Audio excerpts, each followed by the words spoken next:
Today's other headlines: controversial social media influencers Andrew and Tristan Tate arrived in Florida today from Romania after a travel ban on the brothers was lifted. The pair briefly addressed reporters after touching down in Fort Lauderdale. They're charged with human trafficking in Romania, among other allegations.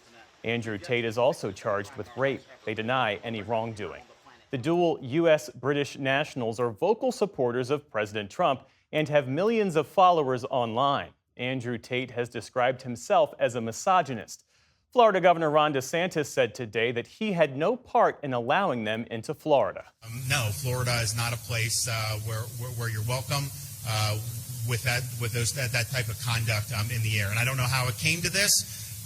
We were not involved. We were not notified. I found out through the media. The Romanian case against the Tates remains open, and they still must appear before the court when summoned.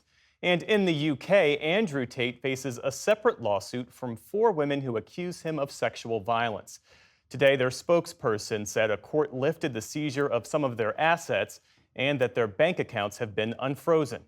Mexico is sending an infamous drug lord to the U.S., along with more than 24 other prisoners requested by the U.S. government. Caro Quintero was convicted of murdering a U.S. anti-narcotics agent in 1985. It was considered one of the most notorious killings from Mexico's bloody narco wars. The extradition comes as top Mexican officials are in Washington in a bid to ward off the Trump administration's planned 25% tariffs on Mexican imports. In a social media post this morning, President Trump confirmed those tariffs will take effect next week as planned. The Pentagon is ordering transgender troops to be removed from the military within 60 days. The new policy was announced late yesterday in a memo from Defense Secretary Pete Hegseth.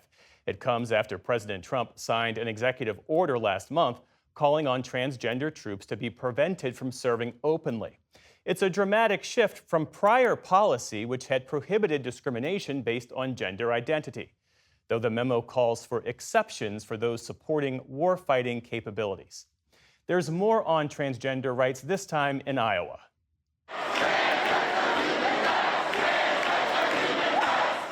Protesters crowded Iowa State Capitol today as lawmakers passed a bill that would strip protections based on gender identity from that state's civil rights code. If approved by the governor, Iowa would be the first state to remove such protections. Opponents say it will expose transgender people to numerous forms of discrimination. Today's vote in Iowa comes on the same day that Georgia's House backed off a plan to remove gender protections from that state's hate crimes law.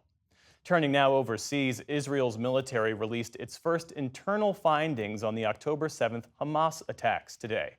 The highly anticipated report found that senior officials vastly underestimated Hamas and then missed early warning signs. Meantime, an Israeli official says the military will not withdraw from the Philadelphia corridor along Gaza's border with Egypt, which is required by the fragile ceasefire agreement with Hamas. The first phase of the deal is set to expire this weekend. U.S. envoy to the Middle East, Steve Witkoff, is expected in the region in the coming days, and Hamas has said it's ready to negotiate. Israel's foreign minister said today they'll still participate in the talks for now. Our delegation will go to Cairo and see whether we have a common ground to negotiate. We said we are ready to make the framework longer in a return to release of more hostages.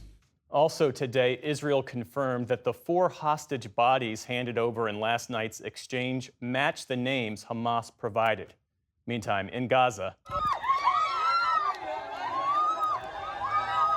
there were scenes of jubilation as some 600 prisoners who were detained by Israel, including women and minors, reunited with their families as part of the exchange. On Wall Street today, stocks ended lower after a pair of negative reports on the U.S. economy. The Dow Jones Industrial Average fell nearly 200 points on the day. The Nasdaq sank more than 500 points, or nearly 3%. The S&P 500 also ended firmly in negative territory.